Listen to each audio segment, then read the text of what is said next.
Qanunvericiliyə əsasən ölkəmizdə nikah yaşı 18 olaraq müəyyənləşdirilib və bu istiqamətdə müxtəlif maarifləndirmə tədbirləri də həyata keçirilir. Amma buna baxmayaraq erkən nikah halları hələ də tam aradan qalxmayıb. Bəzi hallarda isə müxtəlif yollarla təəssüf ki davam edir.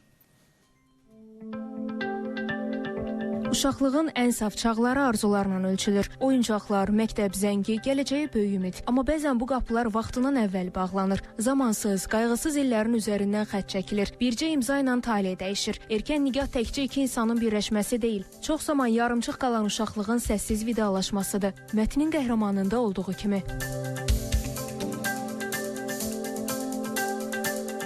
Gülcahan Qasımovanın 110 yaşı var. Əslən Yardımlı rayonundan olan Gülcahan nənə cəmi 3-cü sinifə qədər təhsil alıb və çox erkən yaşda ailə qurub.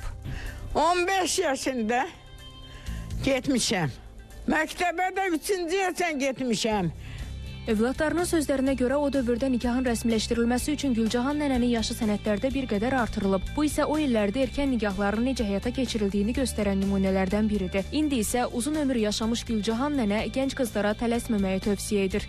İndikilər öz keyfi ilə gedik. Oxumağa getmək yaxşıdır. Mənim indiki vaxtımda əylənçi olsaydım, məktəb oxuyardım. Ərə getməzdim. Evdə atam, anam danışanda o vaxtda gənc dövrlərində danışıblar da. İndi o vaxtda biraz yaşı düz qoyulmur evdə. Qanunla belə deyək də, nənəmin 98 yaşı var. Rəqəmlər də vəziyyətin düşündürücü olduğunu göstərir. Bu ilin yanvar və fevral ayları ərzində Ədliyyə Nazirliyinin qeydiyyat orqanları tərəfindən 5237 nikah, 3379 nikahın pozulması halı rəsmiləşdirilib. Bu rəqəmlər problemlərin hələ də aktual olduğunu və xüsusilə erkən qurulan ailələrin daha həssas olduğunu göstərir. Ki, o uşağın məhv eləməsinə gedib çıxardır. Çünki o uşaqlarda o yaşda düşüncə düzgün işləmir. O hansısa bir səhv addımı atır.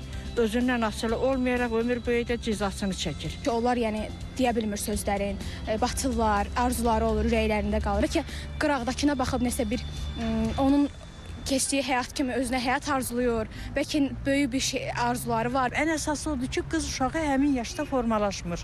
Gələcəkdə fəsadları çox böyük olur. Millət vəkili Günay Ağamalı deyir ki, erkən nikahlar cəmiyyət üçün ciddi təhlükədir. Bu təkcə hüquq pozuntusu deyil, həm də uşaqların gələcəyinin əlindən alınmasıdır. Yaxşı, bu cehizin alınması üçün iqtisadi çətinlik yaranmır, ancaq təhsil məsələsinə gələndə biz iqtisadi çətinliyi önə çəkirik.